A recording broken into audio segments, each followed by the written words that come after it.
the skills that they need. It's critical thinking. We've Mhm. lost that. So we have to really think about how we're going to do this to make sure our kids have the skills they need for their future. We're doing academic work, which is great, but the kids are they use this and they can find the answers. Now they can use AI, they can do Yeah. lots of things. Why aren't we teaching them how to be more productive and how to look at what are their skill set now and what would they like for their future? Hello and welcome to the Future is Clear Teach Like It's 2045 webcast series. My name is Scott Carr from CESA 2, and today's topic area is discovering your why, the importance of students knowing themselves for their career and community journey. Joining us today is Barbara Bray. Barbara is an educational innovator, author, and podcast host who has been transforming learning environments for over 30 years. As a self-directed story weaver and creative learning strategist, she's made her mark as a digital pioneer in the early 90s, as a technology coach, and in 1999 by founding My eCoach, developing coaching strategies that were implemented globally. Barbara coined and trademarked the phrase making learning personal in the early 2000s, demonstrating her early vision for personalized learning approaches. As the co-founder of Personalized Learning and author of multiple books, including Define Your Why and Grow Your Why, Barbara has consistently championed learner-centered environments that empower individuals to discover their purpose and develop agency. Her work extends beyond writing to her Rethinking Learning podcast, which features over 166 episodes. Most recently, Barbara launched Why Press Publishing and co-hosts Real Talk with Barbara and Nicole, continuing her mission to support educators, learners, and aspiring authors in authentic ways. Hello, Barbara, and welcome. Thanks for joining me. Well, Appreciate that's a big introduction. it. Thank you. Yeah, yeah, I'm sure, and I've heard a lot more about you in regards to other intros. So this was just a small portion. Given all the great things and the different things that you've done in education, yeah, I could probably spend about 10 minutes on an intro, but I Oh really, gosh. yeah. Didn't you see me blushing there a few times? So Well, I do appreciate you taking the time, and it was great to meet you a while back when I reached out. It goes back to when I saw you on Sylvester's podcast, of which we were just talking about this before we started to record. That I've used it frequently. Your um, your podcast, I've listened to it over and over, and there's sections of it that I've used frequently to share with educators. A lot of great work that you do. So, oh, how thank you. yeah, how are you doing? How's the year going? How, the new year? Well, it's going well. I've decided to come back with a bang. I'm That's doing, great. I'm going to a lot of conferences. We're doing some fun workshops. One is called Unveil Your Inner Rock Star. So just imagine what that means. Nice. And Nice. yeah, I'm working on well, recently I just put together with all the authors and Grow Your Why did an audiobook with them narrating their chapters. That's big. No one, I got even from Audible, they wrote me and said, no Wow. one's ever done this before. Wow. Congratulations. Yeah, Wow, it that was is really big. good. So, Wow. Yeah, well, it's one of the things when I first met you, I admired about you is that you're constantly going. And I'm like, that's really great. That's really great. Let's get started. Tell me a little bit about your journey. How did you get where you're at and the mhm. things that you've done? How did you get there? Well, I started in a weird way. One, I was a dental hygienist and and Wow. it was I got into that profession because my guidance counselor at college said, "Hey, there's a new program, you might like it." So I did it and I got in and thinking because I really didn't have a lot of confidence then. I didn't think I could do much, and it was interesting how I did very well in dental hygiene and um but it wasn't my calling. I didn't know that until I started Yeah. teaching dental hygiene. And then when I had children, I started working in the schools. Mm. And I ended up doing gifted, got adult learning credential with the gifted program. I was a chapter leader for the young astronauts. I did everything crazy. Wow. Did robotics then. Yeah. Did, Wow. I started loving it. So I started taking lots of courses, became part of the Alameda County Office of Ed, Mm. doing programs there. And pretty soon people are saying, you're really good at this. And it was interesting how I was able to switch. And so as people say, I went from dental flossing to mental flossing. Wow. So Yeah. that was a long time ago, and I don't regret everything. I learned a lot from being a hygienist, and I took a lot of the skills that I had there, and then took off, and it ended up, like you said, I created my e-coach mainly because we were teaching teachers as part of a grant called Core Values that I was Mm. part of at the Oakland Unified School District. And they wanted me to teach all the teachers how to create their own websites with Dreamweaver and FTP every night. You're kidding, right? Wow. These teachers don't even want to turn on their computers. Let's be Yeah. real. It was 98 or 90. Yeah, right around that time. And I'm like, let's be real. They can't do this. And the night before they were supposed to launch, 12 of them were on my doorstep crying. Oh my. So I Wow. said, I went to the director and said, what if we create something that they can just input? There were programs out there, but it wasn't doing what we needed. And there was nothing, no social media then. It wasn't Yeah. like it is. I think MySpace came in a little later, but Mm. it was all new. So that's how I created my e-coach. And Wow. yeah, that was a long time ago.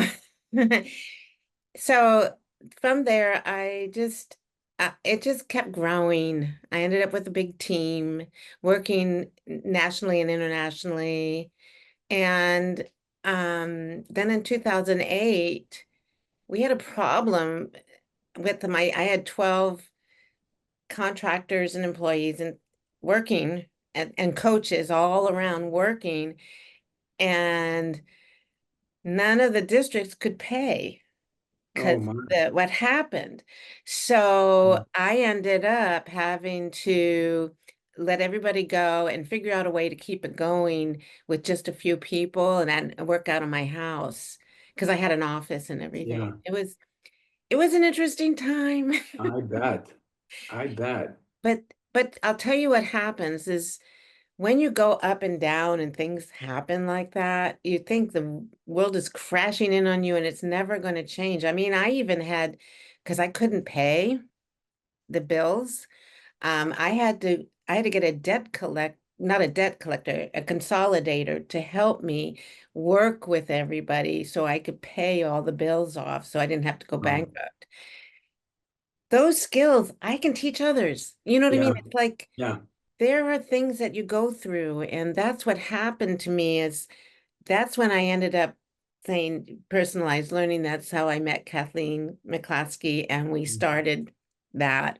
And it's just been there's a lot of things that I can go on after when we maybe talk some more because it's been a really amazing journey. It really has. It's been hard and fun. Yeah. I bet, man. What a story. It just those types of experiences. You're so right. I mean, it really makes us stronger, but it allows us to learn from it and to be able to grow. And as we start to have our conversation here about, the great work that you do, but also the work that we need to be doing for our students, a lot of the times we avoid some of those types of opportunities within our school systems to allow our students to really gain an advantage and to grow like that. So Yeah. but yeah, so let's get rocking and rolling here a little bit. We generally, what I like to do is start with the why, which aligns to your work right at off the get-go here. But I do a lot of this work in schools, and it's exactly where I start is, why the need? Why do you feel there's a need for a change in education? Why do you feel we need to include that personal development and career exploration as we advance our educational system?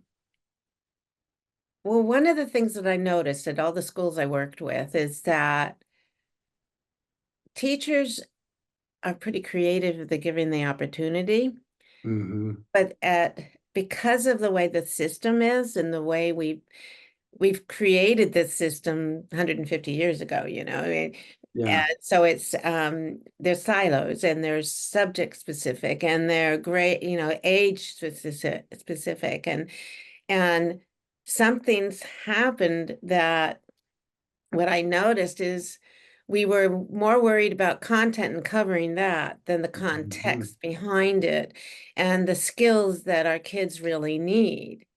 And so, I mean, I'm what you call it, one of those people that shakes the system up and everyone goes, Mhm. I mean, at some places, some people thought I was dangerous because how dare you teach something like that when it was fine for me kind of thing, some of the parents, Yeah. others. But um I'll give you can I give you an example of, Yeah, you bet. yeah, I was working in a high performing high school and it was with an English language department and the kids were amazing and the teachers were excited about doing some personalized learning things like take Romeo and Juliet and let the kids come up with a new genre like Bollywood or something. It was Yeah. just fun.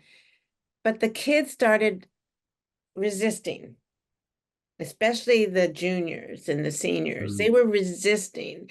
And the teacher said, Barbara, could you talk to the kids? So we did a Zoom. This was some years ago. I Mhm. can't remember if it was Zoom or a Skype or whatever we did. But they came up with a whole bunch of kids, and they're like this, Mrs. Bray, we can't do that. You need to know the teachers have to teach us. And they were like this learned helplessness kind of feeling. Yeah. Wow. They were they were angry at me. How dare you make us learn be the ones that have to learn this and tell the teachers to teach us? And I go, okay, what are your questions? So I kept answering the questions. So the kids said, I have a lot of questions. I said, send me a Google Doc and I'll answer them all. There were 46 questions. I answered everyone. Oh, wow. But I don't know if I changed their minds or changed their Mm. ideas of they're the ones that should be accountable and responsible for learning. We did something in kind of it's not our fault, it's the system's fault. Yeah, I But was what just gonna say. happens is teachers were stuck. They had to be compliant and follow, right? Yeah. And there's one more. Before I got in and was teaching K-12, I was teaching at the university and I also taught a business class. And they gave me a textbook and said, here's a textbook, teach out of that. And I said, well, they could read it. So how about if I do this and make it more practical? No, no, no, you have to stick with it. And I thought, Yeah. Yeah. no way am I going to do that. These people need to have some practical strategies on how. So I see the problem is more the system and teachers who want to change, but they're stuck, and kids who are, it's like this is their belief system is that the teachers are supposed to do this work. Yeah, where do you think that comes from? Is it the conditioning that we've done with the system over time? I mean, Well, when it was the Committee of 10 from Harvard, and they created this yeah, program, and we used to have one-room schools where everyone was at different ages and taught projects and things like that. But that was hard to measure. So the right. problem is assessment and measuring where people are. The issue is even higher ed is changing. They're trying to make it instead of, just basing it on SATs, they're looking at experience and essays and other ways of showing and demonstrating that this is a pretty sharp kid, you know? Yeah. It was so what inspired you though then to move towards that deeper level of learning, connecting students to something more than just the academic approach, the traditional approach. Well, Kathleen and I came up with a course based from because I we were working with Iowa. I can't remember the region, a region in Iowa. And so we came up with a course that based on the 5 Ws that Mm, we mm, created with the Make Learning Personal. mhm. And they were telling us, you got to do more than this. This is great. They loved it. And we taught coaches. And that's when we said, we need to do something with this. And that's what I said when we talked to Corwin, they wanted us to write the book. So we wrote Yeah. the book. We came up with our PDI chart, personalization, differentiation, individualization in Hmm. 2013. And it's had millions of downloads around the world in many languages. Um, I changed it though, so I'll talk about that later. Yeah. There's a reason why. But at that point, there weren't too many books on personalized learning. There wasn't a lot of things on personalized learning. And I remember going to, after we got ours out, all of a sudden at the conferences, everywhere, all the companies were saying, we personalize learning for you. I went, no, that's But so there are good and bad that happened is yeah. that you want to fit it in the system. Well, the system doesn't let you personalize. It, the idea of personalize is the person is taking over the learning and being more responsible. The problem with many of the companies was they were providing resources that the teacher can say, go over there and you know. Yeah. Wow, wow. I was just talking with a couple of leaders in our state earlier today, and we had the exact same, conversation, how can we make it more organic? How can we make it where, our students are owning their journey, those types of things. So, let's talk a little bit about the what schools are looking at doing, revisioning their focus towards like that career readiness approach leads to a lot of different looks. That's one of the things I really like about your book and how it I can use it in different ways, whether it's with leadership teams or whether it's with educators and teachers to help move that forward. But what does that authentic career kind of connected learning look like in practice? Well, first, real world projects, problem solving, giving kids the opportunity Mhm. to experiment, investigate, Mhm. the skills that they need. It's critical thinking. We lost Mhm. that. And I'm just, I'm going to be the one. When No Child Left Behind came in Right. 2001, 2, 3, it just got rid of critical thinking. Yeah. And we're kind of going back to some of those problems now. So we have to really think about how we're going to do this to make sure our kids have the skills they need for their future. We can't go back to basics. So the things that I see are, I saw at several schools that I worked with is we looked at starting at mentorships and apprenticeships and internships Mhm. Mhm. early, job Mhm. shadowing in middle school, starting really, really early, talking about it even earlier. But the idea is, what is it they're interested in? What can they find out what it's like? So just as an example, as a hygienist, I worked with Girls Inc.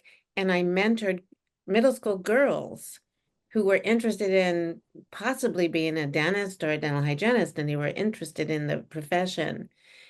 So I did that 30 years ago.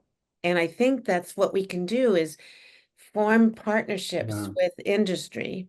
That those are some of them. And then looking at the skills that our kids need.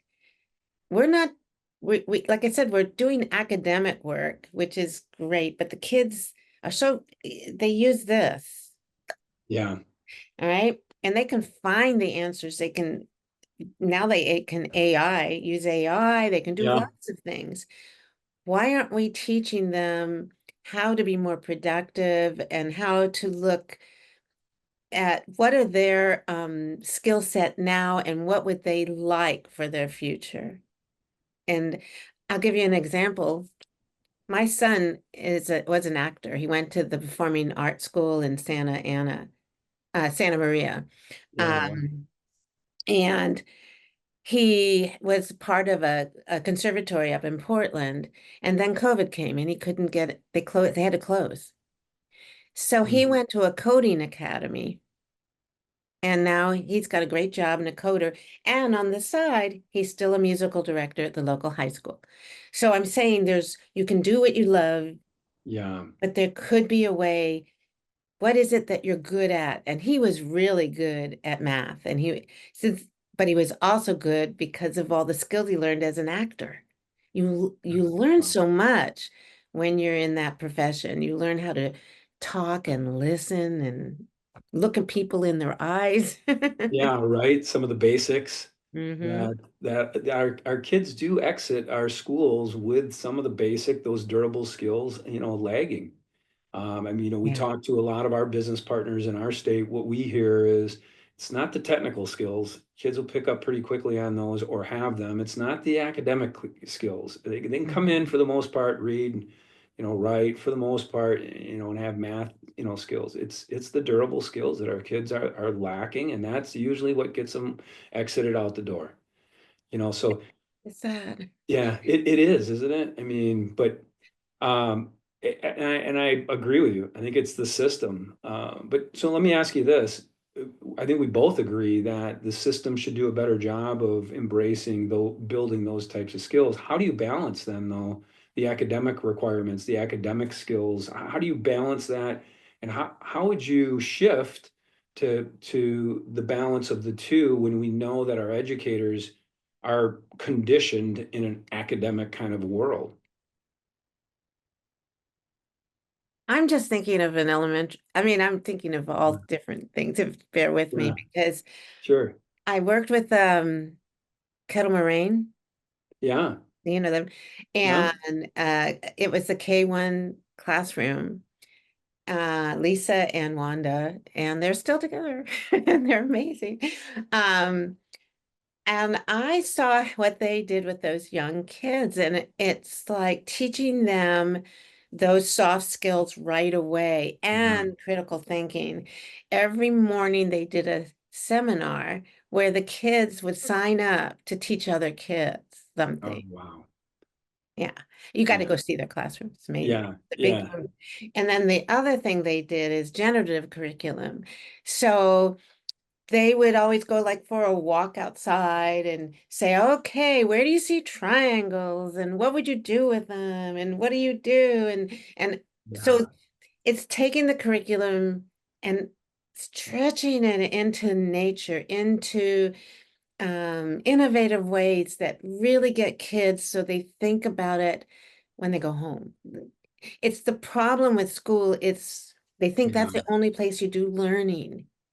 And we need to figure out a way that they're learning every day something and that they're exposed to different types of experiences. Those experiences, like um, the idea of job shadowing or bringing in experts yeah, to talk to them and um, just fostering partnerships with amazing people. I mean, when I worked in Oakland, the A's would always work with us and oh, wow. the sports team. So we Yeah, would do a yeah. showcase at the end of the year and they would come and take and then work with some of the kids during the year when they're working on projects and then present them with them. Oh, yeah, man, can you imagine what the kids thought of that, right? I mean, I wow. I wish that was so many years ago that I wish I could find where those kids are now because Yeah. there was a fifth grade class that amazing teacher, just amazing teacher. Apple had a contest, and the kids said, "Why can't we apply?" So the Oh, kids applied for the yeah. contest, and they did videos because we taught videos and Yeah. everything. They won. Oh my. They got Oh, a Mac lab for their class. They got training. They wow. got to go to Apple. I'm just saying, we need to open up the experiences so the Yeah. kids, it's all about them. Yeah, yeah. I mean, I love the story. You say it very well. I think sometimes what ends up happening is that our students, our kids enter into our school system, right? And there's an age, a very young age where they foreclose on it. And I think it's because we kind of cap off their curiosity a lot of the times, Yeah. right? I mean, we force them Yeah. into over here. What is it? I heard that, in elementary, kids ask up to 400 questions in a day, and when they get up to in high school as juniors, it reduces down to like two questions a day. Except when they're asking me. Right, right. But yeah, it's something. I mean, it goes back to like what we started talking about at the very beginning is our system is flawed. We need to shift it. But And and I'll just tell you about me real quick is that I was like that kid that asked a lot of questions and got in a lot of yeah, trouble. And oh I was labeled a troublemaker at first grade. yeah, oh boy, And that I was a poor reader because when I would yeah, read, mm, and I was a good reader because I would read to my sisters, I knew I could read. I read the paper. I knew I could read.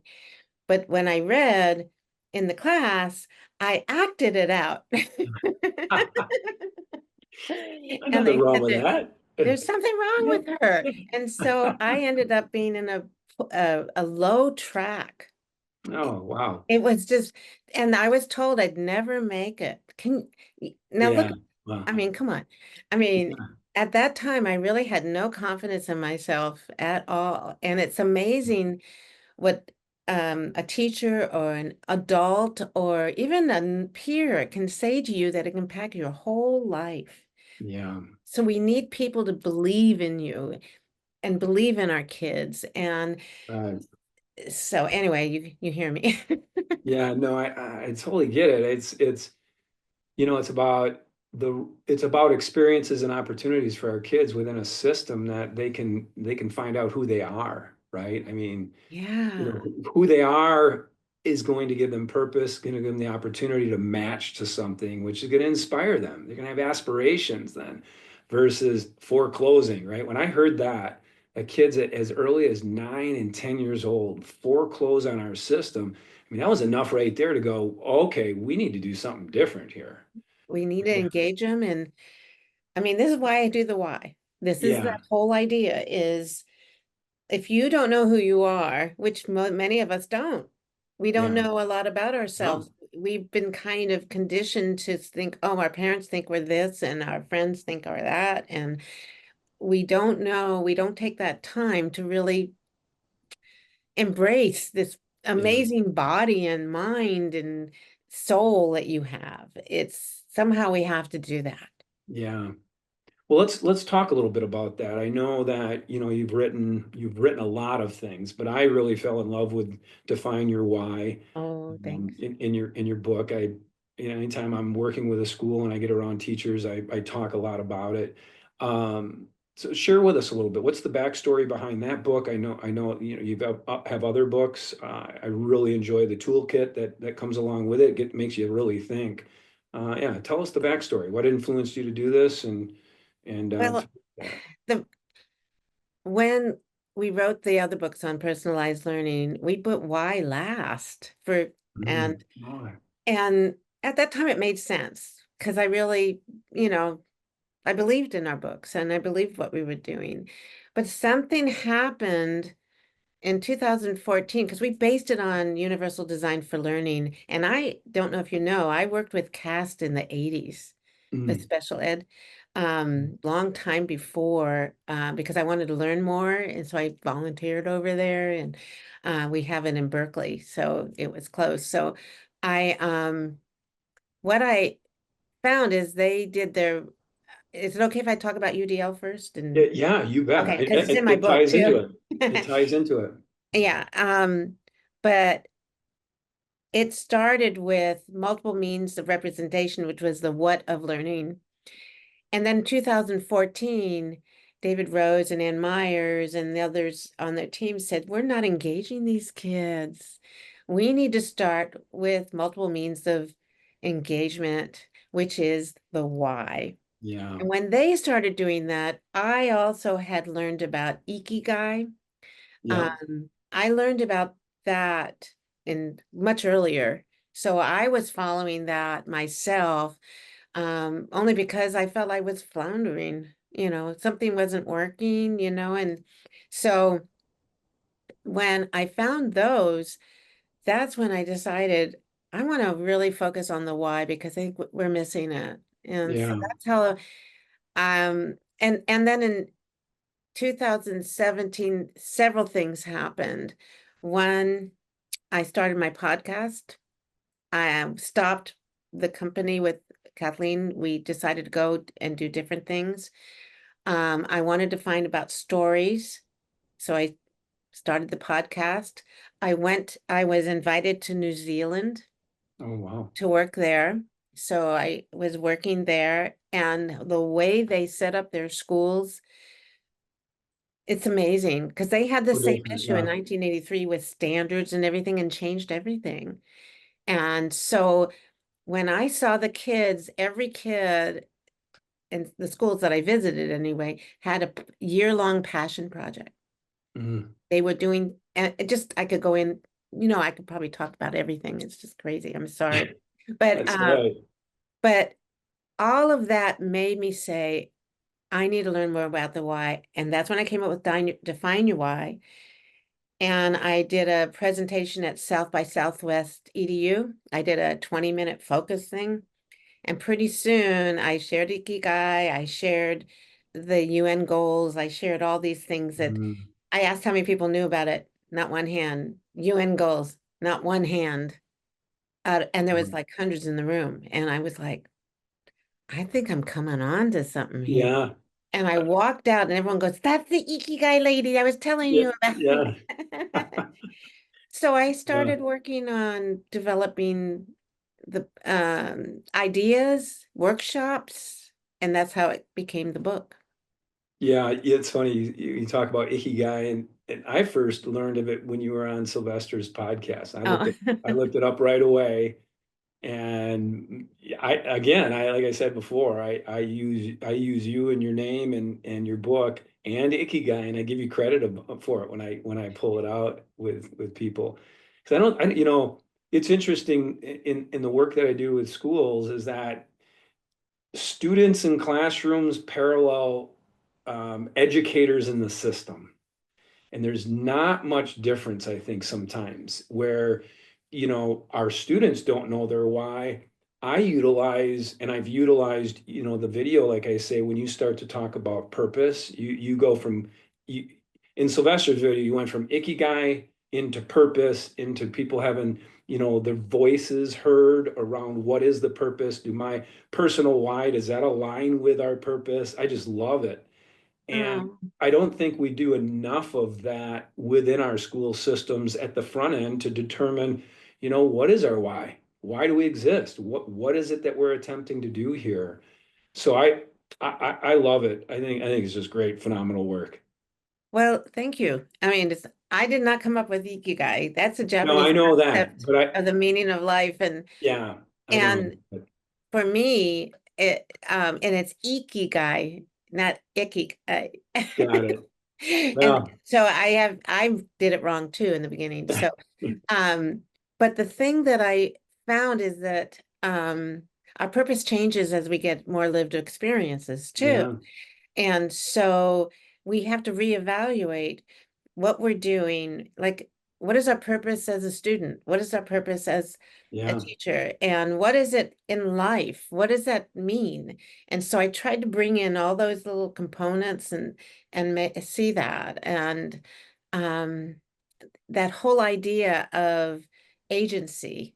How do you how do you get to the point where you advocate for yourself?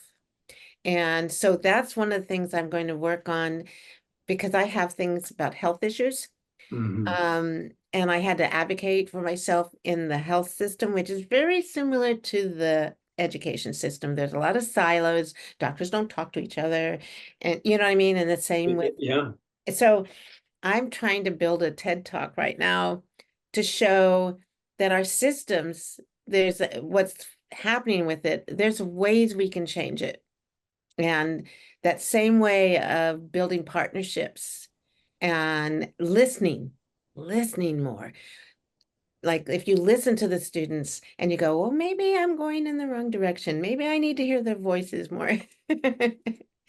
Yeah, that's great. I'll be the first one to sign up and listen to your TED Talk. That's for sure. And definitely will use it. Um, let me ask this though, with your book and the why and some of the work that you've done around it, how could teachers utilize that within classrooms, within the school, so it could benefit students finding themselves, finding their purpose? Well, I think that in the beginning, you remember how you did about me projects? Hmm. Well, Yeah. what if we talk and put in what kinds of skills do you have now? We don't, we're not thinking skills, the durable skills. There's one podcast that you might be interested in is Tim Taylor. Hmm. He's on America Succeeds and he talks about the durable skills. They have this big chart, that Yeah. talks about all Oh, of yeah. them. Yeah. Familiar with the durable skill wheel. I love it. Yeah, Yeah. and Tim was on my podcast, so you might like Oh, that one also. nice. It's kind of neat. And Sylvester was on my show too, so I don't know if you saw that. I haven't.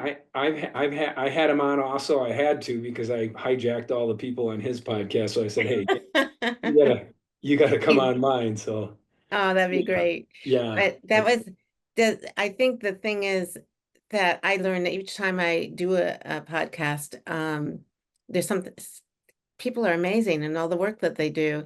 But yeah. the same with our students. We need to know more about them. It's Yeah. in my Make Learning Personal, there's a story from Brown University where they did research of following kids during the year just to figure out who are these kids? What are they doing? And ask them questions. And they found this one kid that was so quiet, no one really knew him, found out he was a classical pianist Wow. and no one knew it. Wow. See, we just have to open the doors in a different way.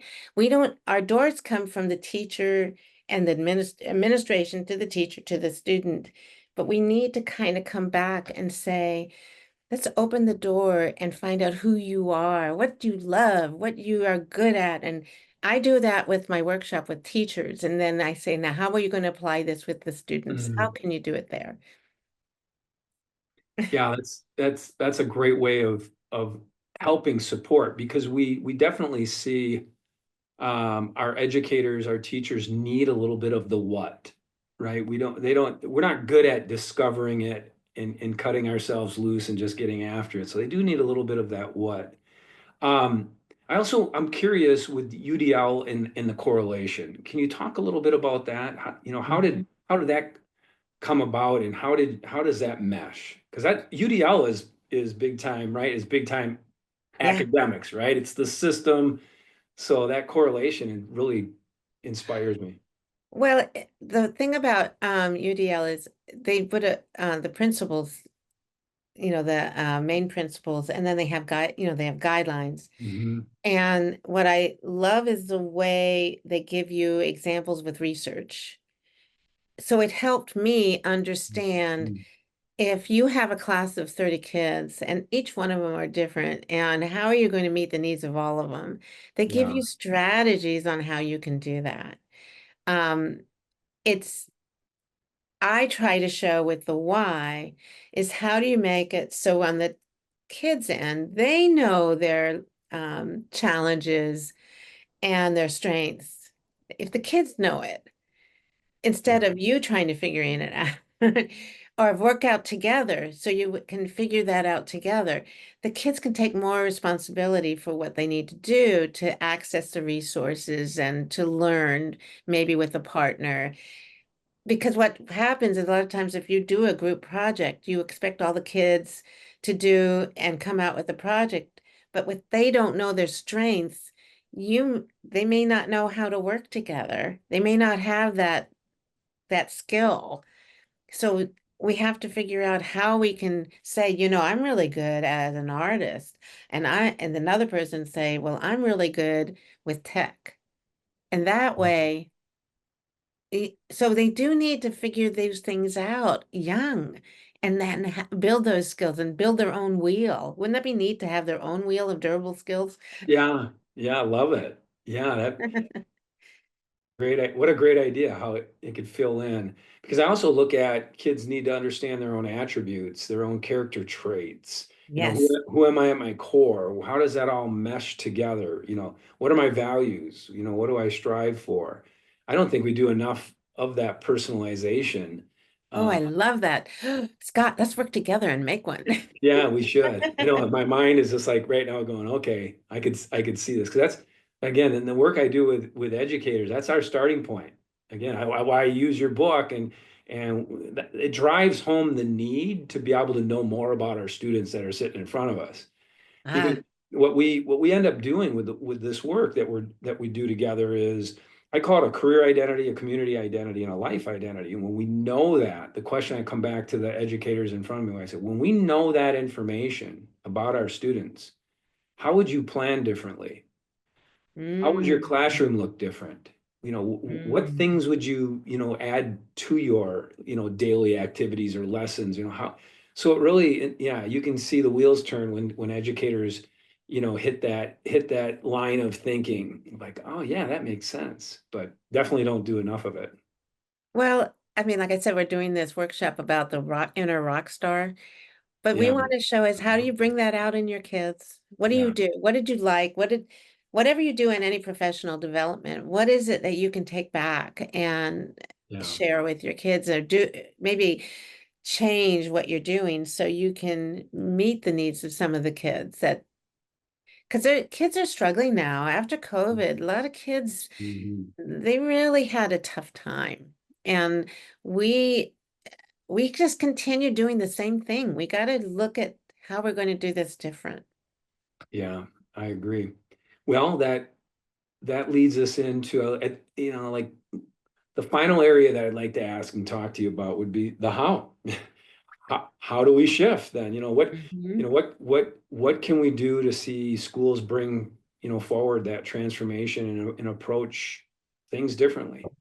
Well, I wrote a few things down so I could make sure I cover them Yeah. really quickly, but it's like the interdisciplinary projects.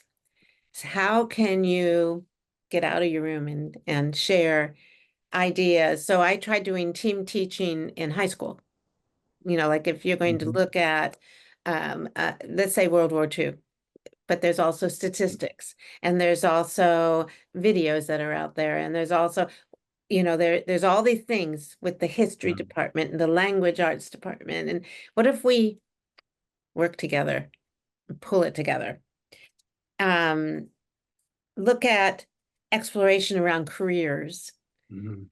Spend some time talking about, the different careers that are out there and make them as part of your curriculum, have them search about it and figure out what are the things that go along with those skills that you have and what are the things that you like. But Yeah. start early. Why do we wait so long? You know? Yeah. Um, Agreed. anyway, Yeah. Go ahead. well, I was going to give an example of, let's say I worked with a middle school teacher that taught financial literacy. So she Oh, brought in a broker and did a stock market program with them yeah. Wow. and gave them fake $10,000 so they could play with it and Yeah. see what happens. And that idea of financial literacy is when our kids do not know. They finish Yeah. school, then all of a sudden, oh my God, I have to pay bills. Yep. I know it. I feel that pain. I've got two young adult children just exited college, and I'm like, uh-huh. Didn't know that college debt you're gonna have to pay off. It's gonna sneak up on you. But It's yeah, a lot. agree. It's a lot. And Yeah. I mean, luckily my kids are doing okay because they're older. But it's still they have young children and they have to figure it Mhm. out themselves. So just Mhm. watch out. It gets different when Yeah. kids get older. The different But stages. yeah, and then pathways, career pathways. What if some schools, high schools and others actually have pathways, culinary arts and things like that. So you can experiment and try something. We need to put back. I loved home economics and workshops and things Yeah. like that. Yeah. More opportunities, more real world experiences. I mean, you're speaking to, what we would think would be common sense and make sense for us, but a lot of the times I think our plates are so full of all the academic things and all the Yeah. traditional educational pieces. Yeah, Well, you know that I'll do the, I know time-wise, but I'm going to go kind of quick. sure. That project of the passion project, there was a year seven um girl I was talking to, and I asked her about a project, and is her family's Greek, and she said she would like to learn how to speak Greek. So she also would like to learn the culture, and she also liked to learn the food, and she also would like to learn because it's a year-long project. So her mentors are a grandmother, an uncle, a cousin. Wow. Why does it have to be a mentor, a teacher, or someone like that? Why can't it Yeah. be people that are actually doing these things out in the community, and it could be family? Yeah. And then they do a capstone project or an exhibit at the end, and they bring their mentors in to share with them. Oh, wow. Doesn't Yeah. this, isn't that beautiful? Yeah. Yeah. It's so much more meaningful. I mean, Yeah. and just the idea of touching on something that's your family Yeah. and actually being proud of it and sharing the culture and the food and all of these things. They actually brought in the food so everybody could No. try it. Just think about that. And another person did a quilt with her grandmother because she always wanted to learn, but she shared the whole process and videos of her grandmother telling Oh, her. Think about that. I mean, we need to bring in the families, bring in the community, have partnerships. So we're making it relevant, yeah. meaningful, authentic. We talk about it, but we got to do it. Yeah. Yeah. Find the opportunity, find the space and time to have it happen. That's a big part of how I believe and help support teachers in a career community connected learning process. It can marry itself, right in there. Because as you speak to that, think about the relationship building, think about the relevance that now this learning has for the student that increases the motivation. I Yes. bet in those types of projects, you're not seeing too many students not getting things done on time or right or not doing it at all. You know that they're going to be invested in it because they're emotionally invested in it. Well, one of the things they do is the mentors, as part of this Yeah. process, are keep the student accountable.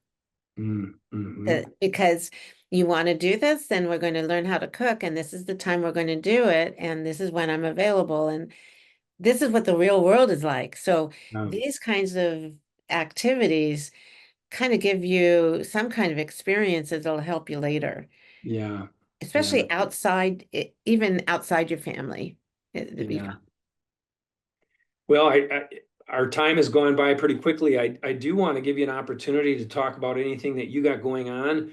Um, Oh, New I'll do. books or new, your new webcast, podcast, anything. Have at it. What do you got going? Okay, real quick. This Yeah. is my, I don't know if you've seen it, but I don't Yeah. know. Grow Your Why. I have 23 authors. I wanted to do the stories. These are people that were on my podcast who had challenges and overcame them and how they did it.